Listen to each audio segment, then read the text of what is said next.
The Holy Gospel according to St. Luke, the 17th chapter. Glory to you, O Lord. The apostles said to the Lord, "Increase our faith." The Lord replied, "If you had faith the size of a mustard seed, you could say to this mulberry tree, 'Be uprooted and planted in the sea,' and it would obey you. Who among you would say to your slave, who has just come in from plowing or tending sheep in the field, 'Come here at once and take your place at the table'? Would you not rather say to him, 'Prepare supper for me, put on your apron and serve me while I eat and drink. Later you may eat and drink'? Do you thank the slave for doing what was commanded? So you also, when you have done all that you were ordered to do, say, 'We are worthless slaves. We have done only what we ought to have done.'" The Gospel of the Lord. So one of the great things that I have found about having my new shop is that I have space to work. And that also means that I can pull out tools and leave things set up so that I can keep working on a project over a number of days or weeks. I don't have to put everything back because I need to work on some other space. I can leave it out. And while this means that I can work on a specific project much more easily than before, it's also been occurring to me that I can simply spend time practicing techniques and refining skills that, although I theoretically know how to do them, and I have done them before, I have not really mastered. I can leave stuff out and just come back and practice. I did this a number of years ago when I had a lathe. When I first got the lathe, and I just practiced on stuff because I knew I didn't know how to use it. I got better at it because I could just stand there and practice. I wasn't making anything, I wasn't really doing anything, but the practice helped. And it occurs to me now I can do that with a lot of other techniques because I don't have to put the tools away. It's great. And there really is no substitute for practice. It's the only way to get better. But often I have trouble with that. I just don't want to do it. And that's often because I like to think that I really don't have the time to practice because I want to get this project done. I want to be making something. I want to be doing something. I don't want to just be standing there practicing on things, and so I don't feel like practicing. Sometimes I get trouble with practice because I think that I only need to do something once, and then I will be great at it. I look at this thing and I go, "Oh, that looks easy." And sometimes I do it and I'm sort of okay with it, but I want to be perfect the first time, and that's not the way it works, but I keep thinking about that. And sometimes I have trouble with practice because I feel like I did something pretty well several years ago, and so why would I have to practice it again? I should remember how to do this technique that I did 10 years ago, and I should be as perfect at it as I was back when I had practiced it before. But really, getting better simply takes practice. It takes time. It means investing yourself in the process. And a lot of things are like that, not just doing my woodworking stuff. And faith is like that too. As described everywhere in the Bible, faith is a relationship of trust in God and in God's promises. Faith is a journey, and it takes time. Faith is a process that helps you grow in a relationship with God and with others, and which gives you hope and confidence for the future. The first disciples of Jesus also surely knew this, and at first glance, their request of Jesus seems quite holy and proper. "Lord, increase our faith." And yet, this request really seems to tick Jesus off. He sort of berates them for their lack of faith and then goes on to tell them all this stuff about slaves doing their jobs. It's sort of weird. But perhaps the reason is that the disciples are really asking for something that's sort of like me when I just want to be great at some woodworking technique without putting in the practice time.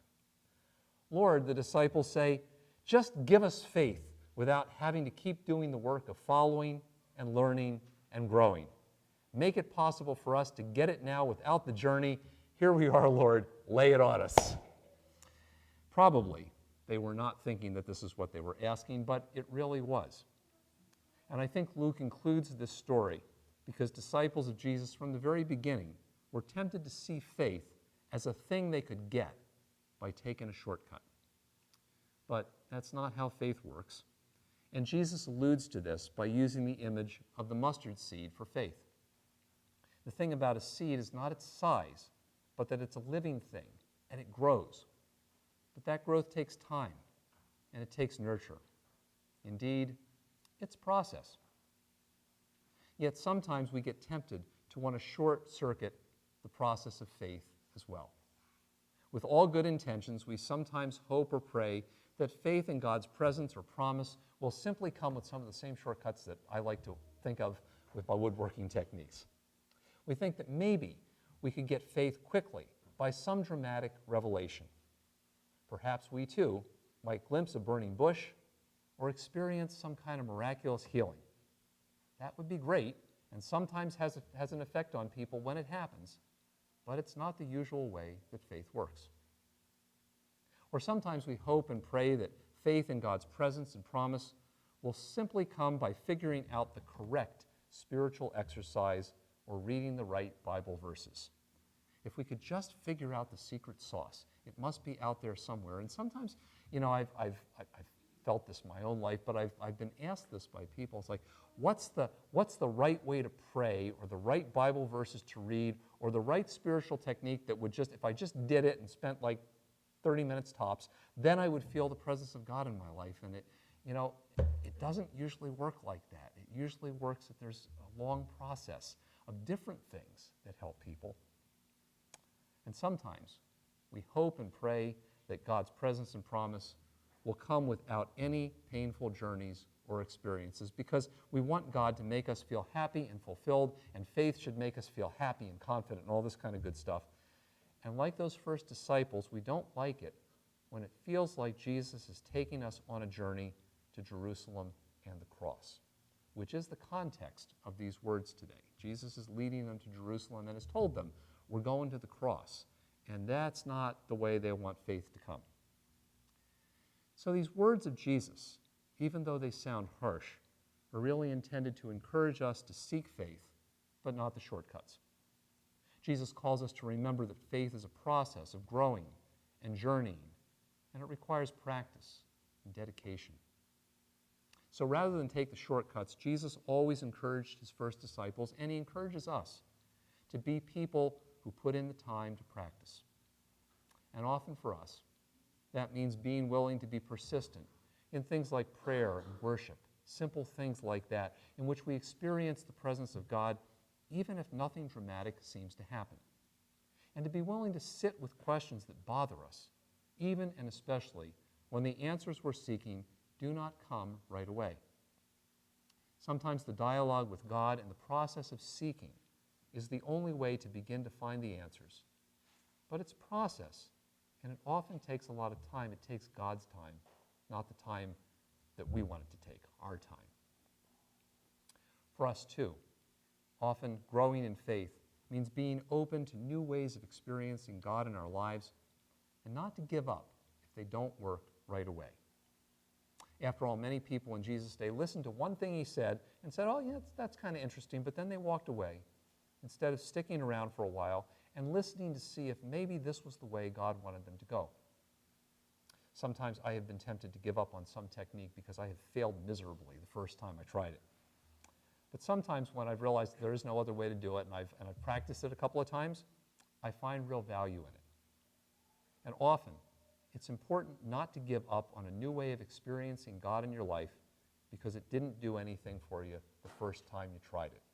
This is the other problem I find sometimes people have with the secret sauce mentality.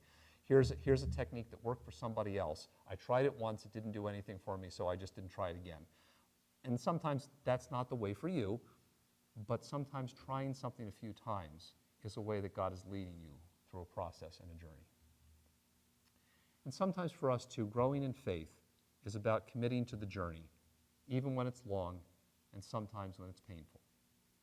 I know that in my life, some of the ways that I have grown in faith, that is, in the assurance that God will be there for me no matter what and get me through difficult times, have been the times that I do not want to think about or remember. But those were the times when God helped me through a horrible situation, and they give me the confidence that God will be there when a horrible thing happens again, because it will. I know many people who have had similar experiences. And like those first disciples, it's often the journey, even and perhaps especially the hard parts, that bring about faith. So having faith, even the size of a mustard seed, is a great thing. But it's not like a seed that we put in our pockets and pull out when we need it. Instead, it's a living journey with Jesus. It takes time, it takes practice, it's a process.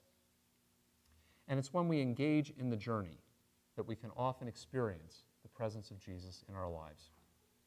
It's when we take the time to practice our faith that we often find that faith begins to grow. And it's when we're open to the process that Jesus can lead us in ways that really help us to have hope and strength for the future.